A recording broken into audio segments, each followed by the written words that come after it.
Olá pessoal, nos programas anteriores aprendemos um pouco mais sobre essa nossa língua. Visitamos a história para saber como se formou o nosso português e como ele se tornou tão peculiar aqui no Brasil. Hoje o assunto é um pouco diferente. Nós vamos falar sobre preconceitos linguísticos. O preconceito linguístico é o preconceito a algumas variedades linguísticas, expressos, por exemplo, na ridicularização dos sotaques ou numa forma diferente da nossa de falar. Quer saber um pouco mais? Vem comigo. O português do Brasil contém palavras que no idioma da terrinha não existem. Mandioca ou aipim, abacaxi, tatu, palavras de origem indígena, caruru, caçula, samba, nomes originários do Yorubá e do Kibuzo-Agolângo, dentre outras palavras. Isso gera uma polêmica.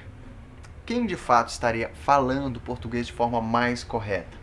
Essa polêmica gera um preconceito, o preconceito linguístico. Ele é visto com vigor quando alguém diz alguma palavra que foge à gramática normativa da língua portuguesa e logo é corrigida. O que é correto dizer? Vassoura ou bassoura? Depende. Depende da contextualização, da regionalização. Para alguns linguistas, os chamados erros gramaticais não existem nas línguas naturais, salvo por patologias de ordem cognitiva. Quem primeiro apresentou uma visão mais ampla disso foi o sociólogo Nildo Viana, que é um dos brasileiros mais influentes em relação à epistemologia. Para Viana, a linguagem é um fenômeno social e está ligada ao processo de dominação, tal como o sistema escolar, que é a fonte da dominação linguística. Nos Estados Unidos da América não existe um órgão ou academia que cuide dos assuntos linguísticos.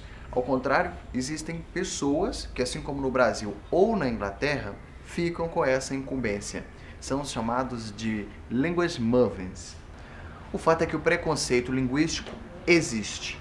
Os críticos da tese do preconceito linguístico afirmam que a própria tese em si, se analisada na íntegra, levaria a um descrédito das normas gramaticais, o que no futuro dificultaria a comunicação entre as pessoas.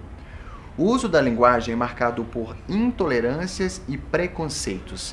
Muitas vezes, as intolerâncias são muito mais mascaradas do que os próprios preconceitos. É comum vermos pessoas corrigindo outras com o seu modo muito particular de falar. O que é certo? Dizer olha gente ou ó gente? Para combater o preconceito linguístico, aqui vai alguns mitos que ajudam a fomentá-los. O domínio da norma culta é um instrumento de ascensão social. Esse mito, como o primeiro, são aparentados porque ambos tocam em sérias questões sociais. A transformação da sociedade como um todo está em jogo, pois enquanto vivermos numa estrutura social cuja existência exige desigualdades sociais profundas, toda tentativa de promover a ascensão social dos marginalizados é, se não hipócrita e cínica, pelo menos de uma boa intenção paternalista e ingênua. A gramática normativa é decorrência da língua, é subordinada a ela e dependente dela. Como a gramática, porém, passou a ser um instrumento de poder e de controle, a língua passou a ser subordinada e dependente da gramática. O lugar onde melhor se fala português no Brasil é o Maranhão. O que acontece com o português do Maranhão em relação ao português do resto do país é o que acontece com o português de Portugal em relação ao português do Brasil. Não existe nenhuma variedade nacional, regional ou local que seja intrinsecamente melhor, mais pura, mais bonita, mais correta que outra. O que há é uma adaptação natural da língua aos hábitos e costumes do povo que a fala. Como no Maranhão, o falar se assemelha ao visto em Portugal, existe esse mito de que o português do Maranhão é o melhor falado do país.